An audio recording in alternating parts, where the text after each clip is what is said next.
Posez votre question, on vous écoute. Juste un peu élevé, juste la voix. Posez votre question, on vous écoute. Juste un peu élevé, juste la voix.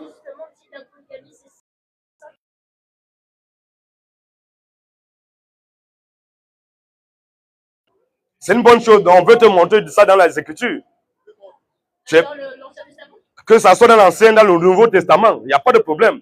Parce que dans le Nouveau Testament, on nous dit bien que l'homme quittera sa mère et son père pour se mettre seul avec sa femme, donc une seule femme. Et puis quand il y a eu Adam et Ève, on a donné Ève à Adam, une seule femme. Juste un peu, parce que les gens qui sont là, il faut qu'ils vous écoutent aussi, c'est très important. Donc la dame, elle, est-ce que tu es contre la polygamie ou bien tu es pour la polygamie? Tu es contre? Il n'a pas voulu. Exode 21, 10. Mets-toi à l'aise, n'aie peur de personne. On est en train d'échanger, tu sais. On n'est pas obligé d'être d'accord. C'est ça qui fait la beauté du monde. On n'est pas obligé d'être d'accord, mais on peut échanger comme des personnes civilisées. Tu vois, non, comme des personnes civilisées. Voilà, donc on aime. J'aime bien ton approche. C'est bon, c'est ce qu'on invite. Il y a les hommes qui sont là, ils sont fâchés, mais ils n'ont pas le courage de venir là. Exode 21, 10, la Bible nous dit quoi? Oui. S'il prend une autre femme. La Bible dit, lis à haute voix, mon frère. S'il prend une autre femme. La Bible, si un homme prend une autre femme, il ne retranchera rien pour la première. Il doit chasser la première. Il ne retranchera rien pour la première. Il doit divorcer la première. Il ne retranchera rien pour la première. Il doit répudier la première. Il ne retranchera rien pour la première. Dieu dit, si un homme prend une autre femme, il ne retranchera rien pour la première. À la nourriture. Aux vêtements. Et au droit conjugal. Voilà la loi que Dieu a donnée. Il dit, si un homme, il a une femme, et qu'il veut ajouter une autre femme là, il n'a pas dit que c'est un péché. Il dit, mais si un homme veut ajouter une autre femme, avoir au-delà d'une femme, avoir deux femmes, trois femmes, il doit respecter ces conditions. Si un homme prend une autre femme, il ne retranchera rien pour la première. Dans la première, là, tu veux ajouter une deuxième, il veut ajouter une deuxième, il faut que la première, sa nourriture, ses vêtements et son droit conjugal, il doit tout respecter ça scrupuleusement. S'il est prêt à pouvoir le faire, il peut prendre une deuxième, une troisième, ainsi de suite. Donc s'il a les moyens, on ne se l'est pas pour le faire, mais il faut avoir les moyens pour pouvoir le faire. Et ce n'est pas une obligation. Et dans la première lettre à Corinthiens, on dit bien que si un homme regarde avec du désir, etc., une autre femme que la sienne, il commet l'adultère dans son cœur. Et même quand il se remarie après, il commet l'adultère. Non, tu sais. Et en repoussant sa femme, il force sa femme à commettre l'adultère en se mariant par la suite. Non, tu sais, est-ce que l'adultère, c'est polygamie? On a une seule femme. Non, ce n'est pas ça ma question. Parce que chaque chose a un thème. L'adultère, c'est un homme qui se lève, il a peut-être sa femme, bien, il n'a même pas de femme, il convoite la femme d'autrui. Il va coucher avec la femme d'autrui. C'est ça qui est appelé adultère. C'est la femme de quelqu'un d'autre. Ou même regarder, s'il regarde, il convoite dans son cœur la femme d'autrui, c'est ça qui est adultère. Tu comprends, non? Mais l'adultère, ce n'est pas polygamie. Là, on traite de problème de polygamie. Quand on dit quelqu'un est polygame, c'est quelqu'un qui est au-delà d'une femme.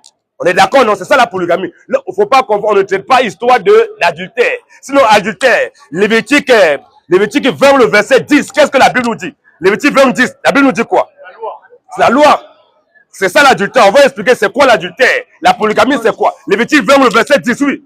Si un homme commet un adultère. Voilà. Si un homme commet un adultère. Avec une femme mariée. Avec une femme quoi? Mariée. Ah, si un homme, l'adultère, c'est comme tu couches un homme qui va coucher avec une femme mariée. Ça, c'est l'adultère. Si un homme commet l'adultère avec une femme mariée, oui. S'il commet un adultère avec la femme de son prochain. S'il commet un adultère avec la femme de son prochain. L'homme et la femme adultère. L'homme et la femme adultère.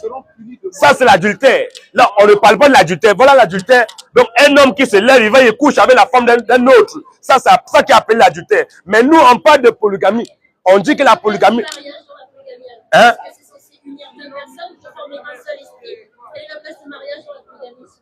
Quand on dit Genèse 2, 24, parce que c'est la loi, comme tu as dit, c'est pourquoi l'homme quittera son père et sa mère et s'attachera à sa femme. Vas-y un peu. C'est pourquoi. Dieu dit c'est pourquoi. L'homme quittera son père et sa mère. L'homme quittera son père et sa mère. Et s'attachera à sa femme. Continue un peu. Et ils deviendront une seule chair. Et ils deviendront une seule chair. Donc ça veut dire, l'homme quittera son père et sa mère et s'attachera à sa femme. Aussi longtemps, même si s'attacher là, qu'est-ce qui est lié là? C'est un homme ne peut pas s'attacher à deux femmes à la fois. C'est impossible. Donc, le sens de s'attacher, 1 Corinthiens 6 au verset 6, verset 18, s'attacher là, s'attacher, un homme, même si il aligne 10 femmes, il ne peut pas s'attacher avec les 10 femmes à la fois. Tu comprends, non? S'attacher sur le sens que non, il ne peut pas avoir des rapports sexuels avec deux femmes à la fois. Parce qu'il a juste seulement un seul membre reproductif. Donc, pendant qu'il est avec une, c'est sa femme. Il quitte là-bas, il avait l'autre, c'est sa femme. Mais tout à son, c'est femme. 1 Corinthiens, vas-y, 6-16. Loin de là. Paul dit, loin de là, Ne savez-vous pas que celui qui s'attache à la prostituée, on s'attache à la prostituée comment? Ça veut dire qu'on va en couche avec la prostituée. En couchant avec la prostituée, tu es en train de t'attacher. Le sens de s'attacher devient aussi quand un homme, il ne peut pas s'attacher avec deux femmes à la fois. Mais s'il a 10 femmes, il ne peut pas s'attacher avec 10 femmes à la fois au même instant. Mais il va d'abord, voilà, lui, avec sa femme. Il a 10 femmes, lorsqu'il avait une, il s'attache avec elle, c'est sa femme. Lorsqu'il quitte, il avait l'autre, il s'attache avec elle, c'est sa femme. Mais il ne peut pas s'attacher avec toutes les femmes à la fois. Tu comprends, non? C'est pour ça, dans 1 Samuel, qu'est-ce que la Bible nous dit? Il y avait un homme comme ça, on va nous dire, il avait combien de femmes? Lorsqu'il avait une, on dit c'est sa femme, il avait l'autre, on dit c'est sa femme. Oh, les deux sont ses femmes. 1 Samuel 1. et il y avait un homme de Ramathaïm, On dit il y avait un homme de Ramathaïm, oui. de la montagne d'Ephraïm, nommé Elkana, Cet homme était nommé, son nom était Elkana. fils de Jéroam, Oui. fils d'Éhu, de Tohu, Oui. fils de Tessu, Ephrathien. il avait 2 femmes. Il avait combien de femmes? 2 femmes, Il avait 2 femmes. Écoute bien, on dit cet homme avait 2 femmes, oui. dont l'une s'appelait Anne. Il y avait une femme qui s'appelait Pélina, oui. Oui, elle s'appelait Anne. L'autre s'appelait une femme qui s'appelait Anne, oui. Et l'autre Pénina. Il y avait une qui s'appelait Pélina, oui. Pénina avait des enfants, On dit que Pélina avait des enfants, mais Anne n'en avait mais Anne n'en avait point. Chaque année, On dit chaque année, cet homme montait de sa ville à Silo oui. pour se prosterner devant l'Éternel. Donc c'était un adorateur, pas un vrai adorateur, pour se poser devant l'Éternel. Désarmé. Oui. Et pour lui offrir des sacrifices. C'était en plus un sacrificateur pour lui offrir des sacrifices, mais il avait 2 femmes. Continue un peu. Là se trouvaient les 2 fils d'Élie, Là se trouvaient les 2 fils d'Élie. Hopni et Phiné.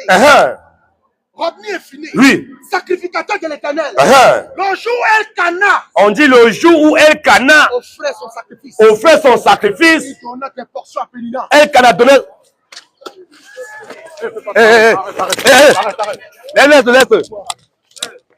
Laisse.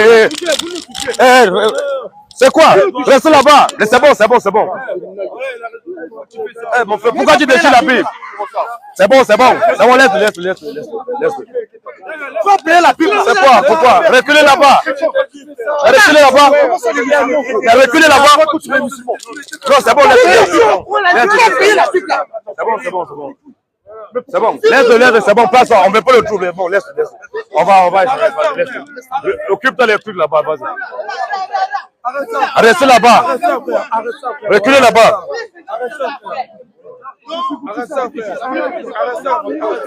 Vous mettez-vous là-bas. Tu te mets là-bas. On bouge pas. Ouais, tu reconnais On n'a pas de la Bible, frère. Mais il veut déchirer la Bible. Vas-y, quelqu'un là-bas, mon frère. Hey, Roméo. Occupe-toi.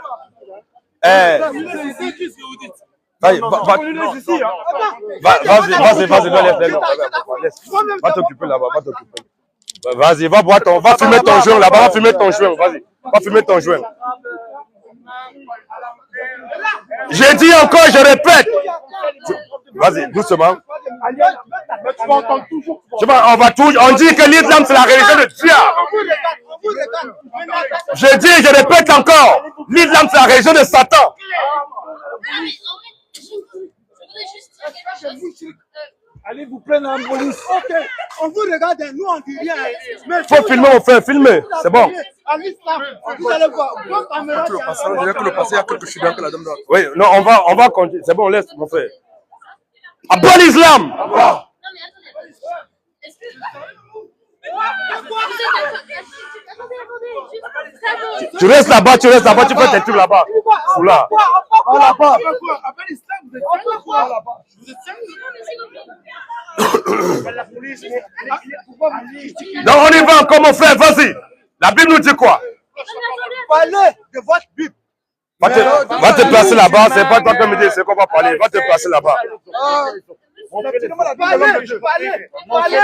Ici, on parle de tout. Non, non, laisse. On parle de tout ici, là. Voilà. Donc, vous êtes qui, toi? Recule pas, recule. Hey, toi, tu vas tuer quelqu'un. Toi, tu es déjà mort, tu dis que tu vas tuer quelqu'un. C'est bon, on va finir, c'est bon. Tu as vu? C'est ça. On continue, il n'y a pas de souci. Tu vas acheter une autre, c'est bon, laisse mon frère. On n'est pas là pour bagarrer, laisse. C'est comme ça. Continue, laissez faire. Laissez faire. Vas-y, un nouvel. On va. Attendez, juste une question. Oui, vas-y un peu. Vous dites que vous servez Jésus. Oui. D'accord que Jésus, il a été arrivé Il est un peu. Là, juste là. Je t'aime à quoi? comme sacrifice pour nos péchés. Tiens un peu le micro. Le petit micro là. Ouais, il a Ah, j'ai retiré ça. C'est déchargé. Ça sera déchargé. Le petit micro. Viens faire. Il y a le petit micro, tu l'as vu. Et le gros micro. Allez, salut. Le gros micro. Donne. Ah ouais. Est-ce qu'on peut arrêter? Tu m'as pas donné. Non, c'est tout ce que j'ai. Juste une question. On est d'accord que Jésus, il est arrivé. À part les âmes sauvages. À part. À part les enfants de Satan. À part. À part les maudits. À part. Tous ceux qui défendent leur Dieu par la bagarre. Cela prouve que votre Dieu n'est pas Dieu. On ne peut pas défendre Dieu. Entre Dieu et toi, qui doit défendre qui? Un homme qui défend Dieu, ça veut dire que c'est un faux adorateur. On ne défend pas Dieu. Toi qui défends Dieu, lorsque tu es malade, qui te défend? Tu veux défendre Dieu. Cela montre que ton Dieu que tu adores, c'est un faux Dieu. C'est un voyou. On ne défend pas Dieu. Lorsque vous dites que Jésus n'est pas Dieu, est-ce que tu as vu un chrétien se bagarrer? Lorsque les musulmans disent que Jésus n'est pas Dieu, que la Bible est falsifiée, c'est quel chrétien qui s'est mis à bagarrer? On va tout dire qu'Allah c'est Satan. Vas-y mon frère. Pose ta question. Vous dites que vous servez Dieu, c'est ça? Allah Servez Jésus, fils de Dieu. Oh, c'est bien. Filme bien. Oui. Allah Akbar. Allah Akbar. Là, je peux voir. Vas-y. Voilà, Dieu est grand. Allah Akbar. Menteur que vous êtes. Vous servez Tu Jésus, me maudis, là. fils de Dieu envoyé par le Père dans le monde pour le sacrifice des péchés, c'est ça? C'est ça, en fait, Jésus qui est le Dieu tout-puissant. Il a apporté le pardon. Il a apporté le pardon sur terre et il nous a montré la vraie définition de l'amour. Vous êtes d'accord? Oui. L'amour, c'est comme ça, madame les Et frères. vous pensez qu'on sent, enfin, non pas